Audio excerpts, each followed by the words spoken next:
Merci pour votre présence sur ce webinaire de présentation sur le Parrot Anafi USA. Donc, je serai accompagné aujourd'hui de Nessim Djebar de la société Parrot. Bonjour à toutes et à tous. Donc, point rapide sur le sommaire de cette petite présentation. Donc, on va commencer par la présentation du drone dans les grandes lignes. Nous verrons donc ses capacités en vol, puis ce qui va vous intéresser le plus, donc les capteurs zoom et thermique qui équipent ce Parrot Anafi USA. Nous verrons ensuite les applications et logiciels qui sont compatibles avec ce drone. Point important sur lequel on finira, donc c'est la sécurisation des données de ce drone. Et enfin, nous finirons par une session de questions-réponses. Donc pour ça, je vous invite, vous avez deux outils à votre disposition. Vous avez le chat. Si vous pouvez utiliser le chat juste pour me dire si jamais on a une coupure ou quelque chose, et l'onglet questions-réponses pour qu'on puisse y revenir à la fin de la présentation. Voilà. Donc pour les présentations, moi je suis Maxence Trogneux, donc de la société Abot, filiale professionnelle de la société Studiosport. Je suis expert application en droit professionnel. Donc c'est moi qui vous présenterai ce webinaire et je suis accompagné donc de Nessim Djebar que je vais laisser se présenter. Merci Maxence. Et du coup, Nessim Djebar, je pense qu'il y en a quelques-uns d'entre vous qui me connaissent déjà. Moi, je suis responsable des ventes et en charge du business développement pour la société Parrot Drone. Et mon périmètre, c'est Europe du Sud, Afrique du Nord et Afrique centrale. Et encore merci à Abbott pour cette invitation. Donc voici donc le Parrot Anafi USA. C'est un drone qui a déjà aujourd'hui été choisi par de nombreuses entités à travers le monde. Il a été choisi là très récemment par la DGA en France, qui a passé commande donc de 300 drones. Le Parrot Anafi USA bénéficie aussi de partenaires sur lesquels il peut s'appuyer pour proposer tout un écosystème autour du drone, donc notamment par exemple avec Colorado Drone qui propose des chargeurs rapides pour les batteries. On a également donc, Fox Fury qui propose des petits add-ons à ajouter sur le drone qui vont permettre d'éclairer une zone ou un site pour des vols de nuit par exemple. Et Dronavia, avec qui on travaille personnellement pour proposer la coupure moteur disponible pour le scénario S2. Donc ça, ce sera disponible très prochainement pour ce qui est de cette partie des coupures moteurs.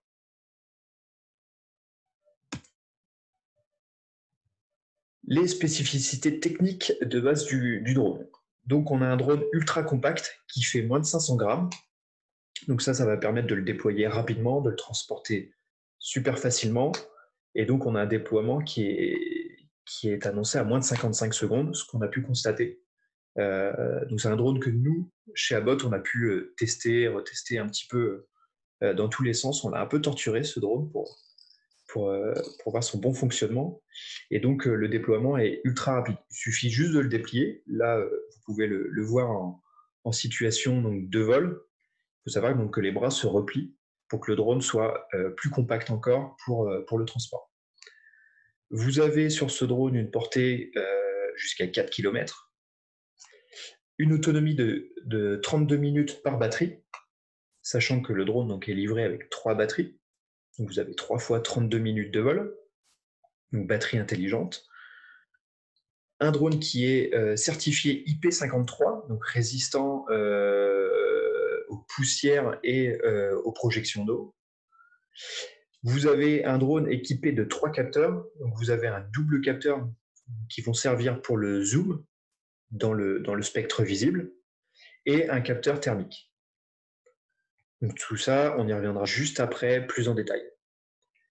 Nous avons un drone ici qui certifie la sécurisation des données, donc à la fois les données enregistrées et à la fois les échanges qui se font entre la radiocommande et le drone et inversement. Et donc on a un drone ici de base qui est utilisable dans les scénarios S1 et S3 de par son poids.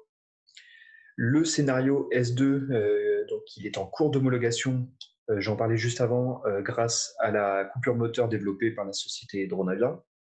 Donc ça, ce sera bientôt disponible dans les prochaines semaines. Et donc, vous n'êtes pas sans savoir que la législation européenne qui est maintenant en place. Et donc, on a un drone qui est certifié donc, pour la catégorie ouverte en A1 de par son poids. Comme il fait moins de 500 grammes, vous pouvez opérer dans la sous-catégorie A1 de la catégorie ouverte. Et donc, après 2023, fin de la période de transition vers la législation européenne, le drone deviendra A3 pour la catégorie ouverte. Donc, on a un drone qui est complètement conforme à la législation européenne. Pour les capacités de vol de l'ANAFI USA. Donc, comme je le disais juste avant, on a des batteries intelligentes qui proposent une autonomie de 32 minutes. Donc, ça x3 qui sont fournis avec le drone. Les batteries se rechargent via des câbles USB-C. Donc ça, c'est un gros point fort, étant donné que quand vous êtes sur le terrain, vous allez pouvoir facilement les charger avec des powerbanks, avec un chargeur allume-cigare ou ce que vous voulez. Donc vous avez le chargeur qui est fourni bien évidemment avec le drone. Il va pouvoir charger toutes les batteries en même temps, plus la radiocommande, qui bénéficie elle également d'un port USB-C pour le chargement de sa batterie. Vous avez une résistance aux intempéries et aux projections d'eau. Donc, on a pu profiter du très beau temps, de la très belle météo normande pour attester de ça. Donc, ça a été testé en laboratoire, bien sûr. Donc, vraiment résistant aux projections d'eau, etc. Et ce qui va vous permettre de le déployer peu importe les intempéries. On a un drone qui est résistant aux vents qui vont jusqu'à 53 km/h. Donc ça a été testé en laboratoire en soufflerie. Vous pouvez faire décoller ce drone à la main, c'est le mode N-Launch, ce qui va vous permettre de le faire décoller même quand vous êtes sur un terrain compliqué. Autre gros avantage de ce drone, c'est que vous n'avez pas de no-fly zone. Vous pourrez le déployer peu importe où vous êtes dans le monde. Et grâce à ces hélices qui sont légèrement crantées, etc., vous avez un drone ultra silencieux et qui devient complètement indétectable à partir de 130 mètres. Voilà un petit peu pour les capacités de vol. Maintenant, donc, les capteurs. Donc, ici, vous pouvez voir un petit zoom sur la partie nacelle. Donc, vous avez une nacelle stabilisée mécaniquement sur 2 axes et électroniquement sur 3 axes. La nacelle vous permet d'aller du nadir au zénith et inversement. C'est un des seuls drones dans le monde, et ça doit être le seul en drone ultra compact à pouvoir faire ça, à regarder vers le zénith, ce qui va vous permettre de faire de la contre-plongée, ce qui est intéressant notamment dans le cadre d'inspection. Voilà, donc ça c'est assez intéressant. Vous avez 2 capteurs RGB CMOS 1 sur 2,4 pouces qui vont vous permettre d'avoir un zoom hybride x32. Alors pourquoi hybride? C'est parce que on a une partie optique du fait qu'on ait 2 focales différentes. On a une focale avec un angle wide assez large qui va vous permettre d'avoir un visu sur l'ensemble d'une scène, et une focale beaucoup plus resserrée, zoomée entre guillemets, qui va vous permettre là d'aller chercher du détail dans le cadre d'inspection, de recherche, etc. Et entre les deux, en plus de ça, vous avez un zoom numérique pour aller chercher encore plus de détails à distance ou dans le cadre d'inspection. Et le troisième capteur, c'est un capteur thermique FLIR. Donc FLIR que vous devez connaître parce que c'est aujourd'hui le leader en termes de caméra thermique, et donc en 320 pixels par 256.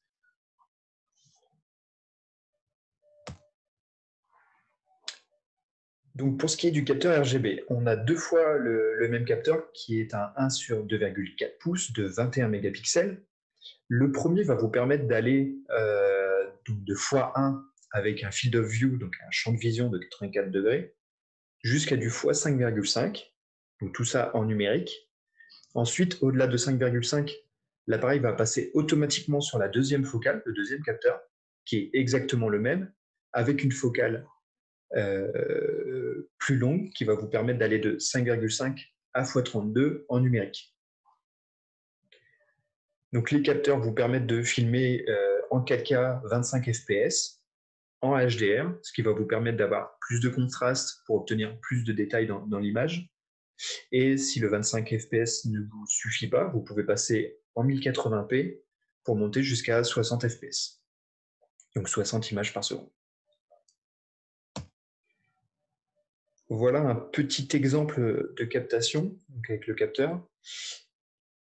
Donc les capteurs Sony 1 sur 2,4 plus de 21 mégapixels. De base, le capteur, la première focale, vous permet de prendre des images wide, donc avec un léger effet fisheye pour bénéficier de 100% de la résolution du capteur, donc les 21 mégapixels. Vous avez donc un champ de vision de 84 degrés. Vous pouvez également passer en rectilinéaire. C'est une image un petit peu corrigée où on efface l'effet fisheye. Mais cette fois, on passe à 12 mégapixels et un field of view légèrement plus restreint de 75,5 degrés. Donc ça, c'est en zoom x1. Forcément, quand on va aller zoomer dans l'image, le champ de vision va diminuer pour aller chercher du détail dans la zone qu'on inspecte. Donc, ce que ça donne, le zoom, voilà un petit exemple. J'espère que ça passe bien de votre côté. Et donc, voici un petit exemple d'une vidéo prise sur notre site à Rouen. Et on va venir zoomer donc, sur la cathédrale. Et pour vous donner un petit ordre d'idée, la cathédrale là, se trouve à 2,7 km de notre site. Donc voilà, on peut aller vraiment chercher le détail. On voit vraiment bien la flèche, le bout de la flèche. Et donc le zoom est vraiment puissant, ce qui va nous permettre d'aller chercher soit du détail, soit aller chercher des personnes, faire de la recherche, etc. Voilà cette fois-ci un exemple photo. Donc là, on a fait le test, nous, pour de la lecture de plaques d'immatriculation notamment, ce qui peut être assez demandé, qui donne un bon ordre d'idée. Donc là, on a une bonne centaine de mètres. Et donc, on va facilement chercher la plaque d'immatriculation du véhicule qui paraît tout petit sur la vision large du drone.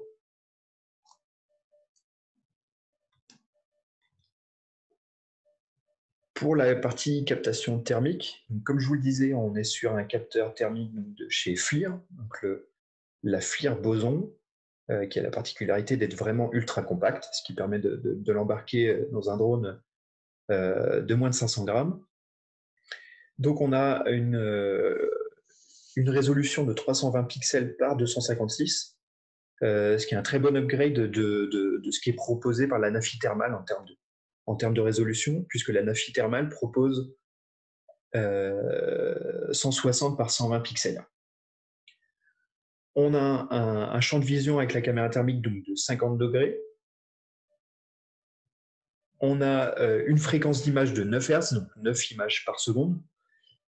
Une sensibilité de 60 millikelvin, donc on va facilement repérer des échanges thermiques, des personnes, etc. Ce qui est illustré donc, sur la droite, hein, on voit facilement les personnes plus chaudes que la scène en elle-même.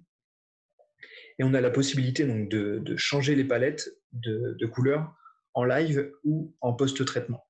Donc ça va permettre, là ce qui est illustré sur la droite, c'est le mode fusion, mais vous avez aussi le choix avec des palettes rainbow, donc arc-en-ciel, ou black hot, white hot, en fonction de ce qu'on va chercher dans la scène. Tout ça, je vais l'illustrer donc juste après dans cette présentation. Par contre, donc, ce capteur n'est pas radiométrique, c'est-à-dire que vous ne pourrez pas récupérer des JPEG radiométriques. Si vous avez besoin de JPEG radiométriques, là, il vous faudra plutôt la Nafi Thermal qu'il propose. Le JPEG radiométrique, c'est au lieu d'associer une couleur à un pixel, on va associer une température, ce qui va permettre de faire du post-traitement pour l'analyse poussée, notamment dans l'inspection. Et le fait de ne pas avoir de radiométrie, par exemple plus dans la recherche de personnes, etc., ou de la recherche en live, c'est pas forcément dramatique. Voilà, il faut juste le savoir. Vous avez ici un exemple donc, du capteur thermique. Ici, on voit qu'on a une superposition donc, de l'image RGB avec un angle plus large. C'est pour ça que ça dépasse un petit peu tout autour. Et au centre, donc le field of view de 50 degrés en thermique. Donc aussi, ici, on est à plusieurs centaines de mètres de véhicules. C'est un test qu'on a fait très récemment. Et donc, on voit très très bien les signatures thermiques des véhicules et des personnes, même à plusieurs centaines de mètres. Ici, vous avez l'exemple zoomé. Donc, on voit très bien la signature thermique du véhicule qui est chaud parce qu'il a roulé assez récemment. On le voit aussi assez facilement sur des personnes. On peut même identifier les véhicules dans ce cas-là, à plusieurs centaines de mètres.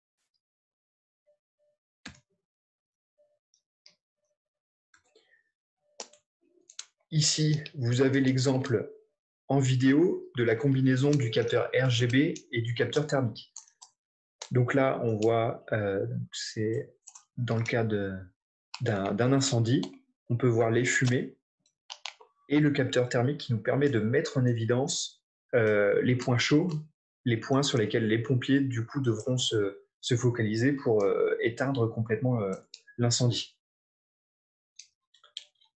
Le tout à plusieurs centaines de mètres.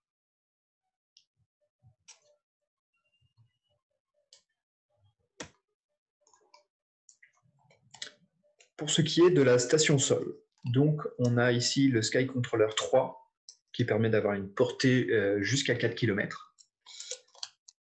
Compatible donc avec des smartphones et tablettes, puisqu'un support tablette est fourni. Ici, on a l'exemple avec un smartphone. Ça peut être sous iOS, donc Apple, ou sous Android, avec l'application FreeFlight 6. Cette application a l'avantage donc déjà d'être compatible également avec les autres drones de la gamme Parrot, comme la Nafi thermale ou la Nafi classique. Forcément, vous aurez des fonctionnalités qui seront propres à la Nafi USA. L'avantage de cette application, c'est qu'elle est super simple d'utilisation. L'application est en français, que ce soit sous Android ou sous iOS. Elle vous permet d'accéder à des modes de vol manuels, que c'est vous qui pilotez, des modes de vol automatiques, les modes Follow Me, les modes Flight Plan, etc. Soit dans le but de faire de l'inspection automatisée, soit dans le but de faire des plans de vue automatisés.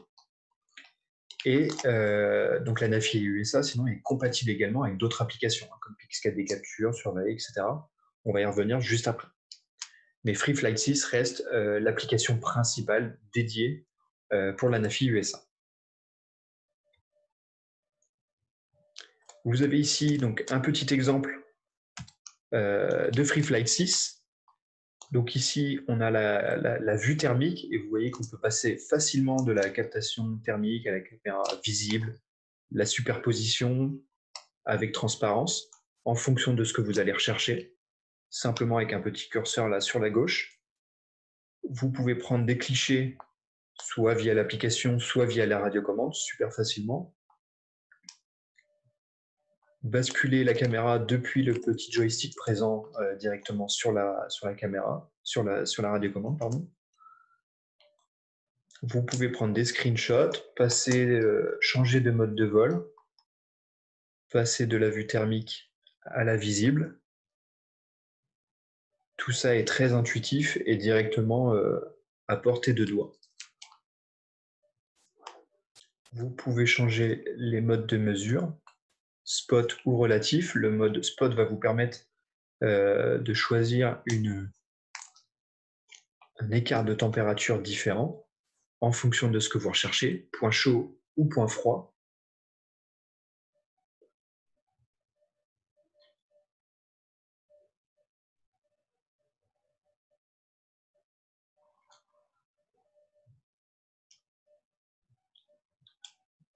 Vous pouvez donc également zoomer directement depuis la gâchette présente sur la radiocommande. Et donc, dans l'application, vous pouvez ici changer, donc c'est ce qu'on voit, donc les différentes palettes, black hot, white hot, etc., en fonction de ce que vous recherchez. Et donc là, dans cette palette, concrètement, ça va nous permettre, ici dans notre exemple, black hot, d'identifier un véhicule qui aurait démarré récemment. Et ici, même à travers la végétation, peu dense, mais on peut trouver directement la température d'un véhicule.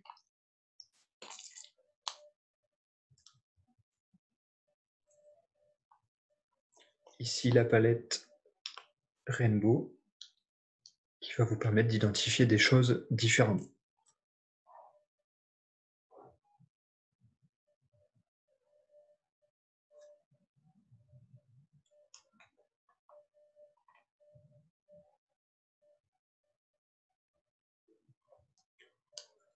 Donc voilà, en plus de FreeFlight 6, vous avez tout un écosystème d'applications et de logiciels qui vont vous permettre d'exploiter donc les données acquises depuis la NAFI USA, donc FreeFlight 6. On a également Survey, l'environnement Pix4D, UGCS, etc. Je vais vous présenter ça donc rapidement. Vous avez par exemple UGCS qui va vous permettre de faire des plans de vol automatisés complexes.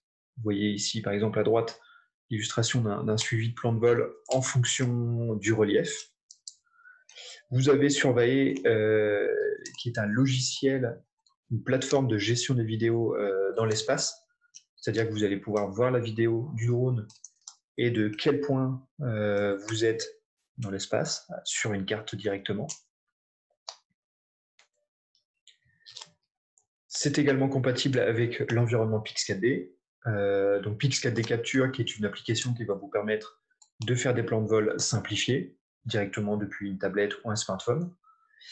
C'est compatible également avec les logiciels comme Pix4D React, ce qu'on voit en haut à gauche, et qui vous permettent donc de faire une orthophoto, également un plan relief, mais c'est également compatible avec tout l'environnement Pix4D. Il y a beaucoup de logiciels qui existent aujourd'hui, donc Pix4D Mapper, Pix4D Inspect, etc. Tout ça est compatible avec la NAFI USA.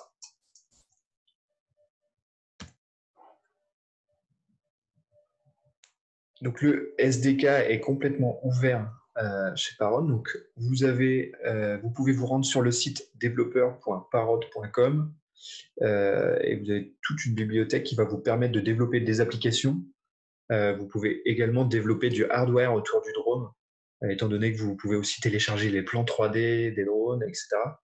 Donc ça, c'est une chose valable pour la NAFI USA. C'est également valable pour les autres drones de chez Parrot.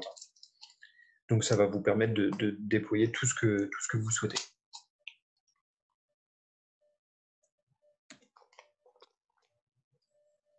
Point important, la sécurisation des données, et c'est, de mon point de vue, le gros point fort de ce drone. Donc le drone, c'est un drone français, donc parenthèse français, fabriqué aux États-Unis. Vous avez un chiffrement des données en AES 512 bits sur la carte micro SD. Alors si ça ne vous parle pas, c'est simplement un chiffrement qui va permettre de sécuriser vos données qui sont enregistrées sur la carte SD du drone.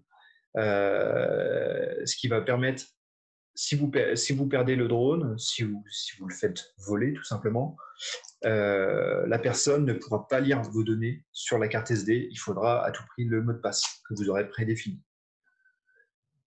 Vous avez une liaison Wi-Fi entre la radiocommande et le drone sécurisée en WPA2. Et donc, vos données de vol sont stockées sur des serveurs européens sous loi européenne, et ce seulement avec le consentement de l'utilisateur. Donc voilà, tout est sécurisé comparé à des drones d'autres marques.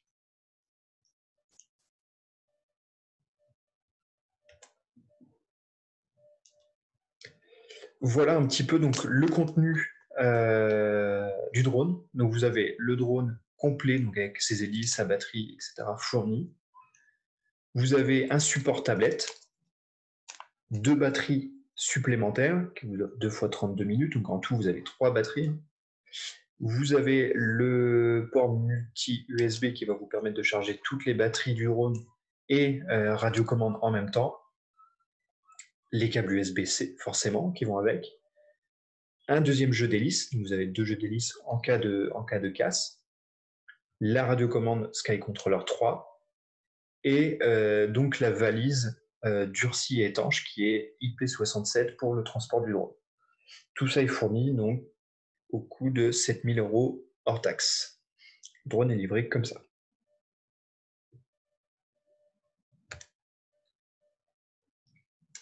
Donc merci de votre attention. Je vais passer directement aux questions-réponses.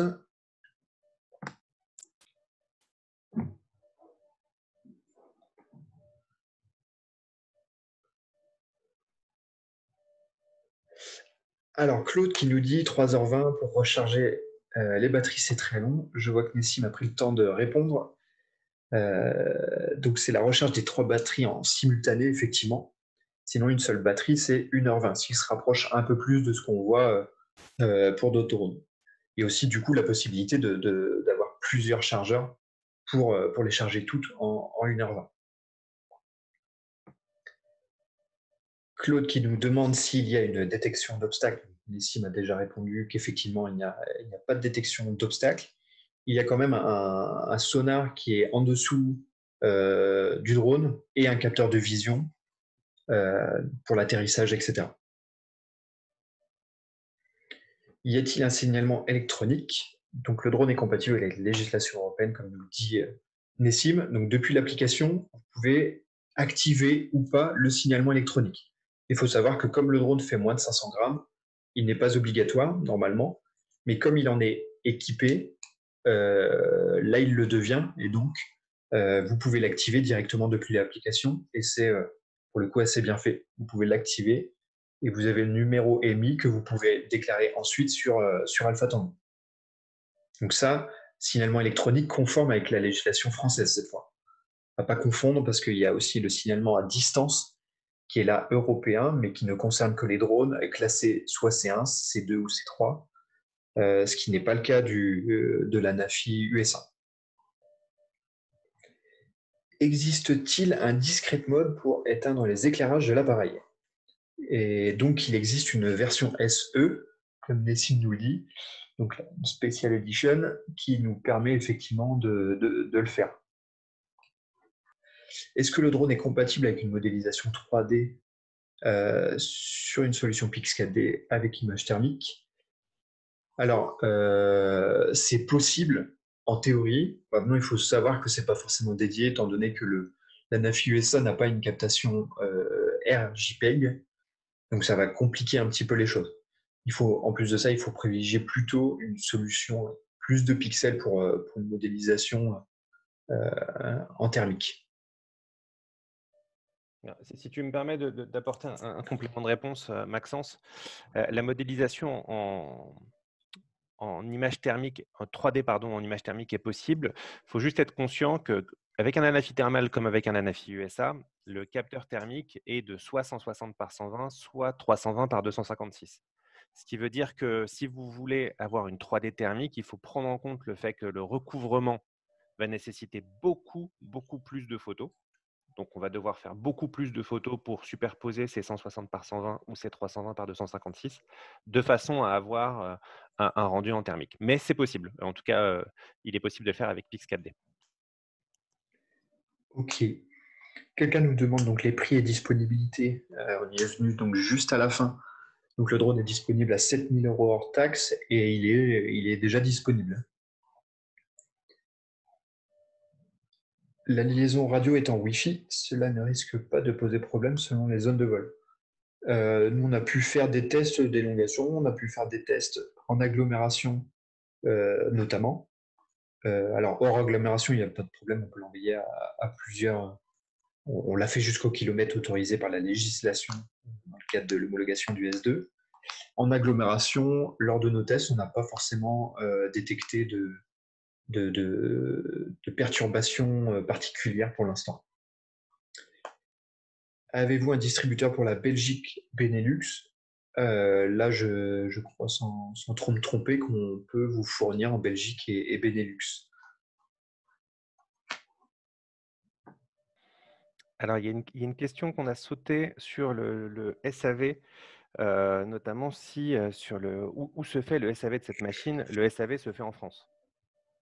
Aujourd'hui, la production est faite aux États-Unis, mais le SAV est assuré par la France, sauf en cas d'échange de produits, et ça se fera sur les stocks qu'on a. Aujourd'hui, on a des stocks qui sont étalés sur différents entrepôts, mais en tout cas, il n'y aura pas d'impact de délai sur le SAV. Quelle est la différence entre l'Anafi thermal et le Ah oui. Parrot-Anafi? Alors, si on compare la gamme Anafi classique et l'Anafi thermal, la différence réside dans le fait que l'Anafi thermal possède deux capteurs, comme son nom l'indique, un capteur RGB et un capteur thermique. L'Anafi classique ne possède qu'un capteur RGB, en l'occurrence un capteur 4K de 21 millions de pixels. Avons-nous la possibilité d'effectuer des essais, des tests? Avec plaisir. Nous, on a donc une unité. Et donc, si vous le souhaitez, pour voir comment on peut organiser ça, vous pouvez nous envoyer un mail directement. Donc, vous pouvez envoyer un mail à contact@abot.fr. À qui concrètement est destiné le drone? Alors, de base, hein, c'est pour le public safety, donc tous les services pompiers, organisations gouvernementales, armée, etc.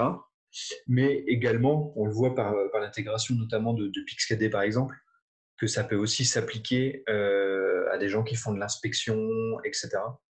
Dans l'énergie, voilà. L'avantage de ce drone, c'est il est il est un petit peu couteau suisse. Vous pouvez même faire de la captation d'images, on va dire assez classique, en plus de la thermique, en plus du zoom. Donc il peut s'appliquer à pas mal d'utilisations. Alors, les informations de température sont-elles enregistrées pas avec le modèle USA? Ce sera le modèle thermal qui vous permettra d'enregistrer les informations de température, donc ce qu'on appelle les JPEG radiométriques. Alors, il me semble qu'il y a une dernière question qui est comment connaître les différentes options du modèle SE. Donc, ce modèle SE, comme je l'ai expliqué, il est à destination des agences gouvernementales. Si vous en faites partie, je vous invite à envoyer un email à contact@abot.fr, si je ne dis pas de bêtises. C'est ça, hein, Maxence, Oui, tu m'as dit. ouais, c'est ça. Voilà. Et du coup, on vous répondra par ce canal-là. Est-il capable de suivre une personne par une source de chaleur? Alors non, il est capable de suivre des personnes, notamment avec les données GPS, etc., mais pas via une source de chaleur. Si jamais vous avez des questions qui vous reviennent, comme on vous l'a dit, vous pouvez envoyer un mail si vous le souhaitez à contact@abot.fr. On fera au mieux pour y répondre. En tout cas, je vous remercie de votre présence, pour ceux qui sont encore là. Merci à toutes et à tous.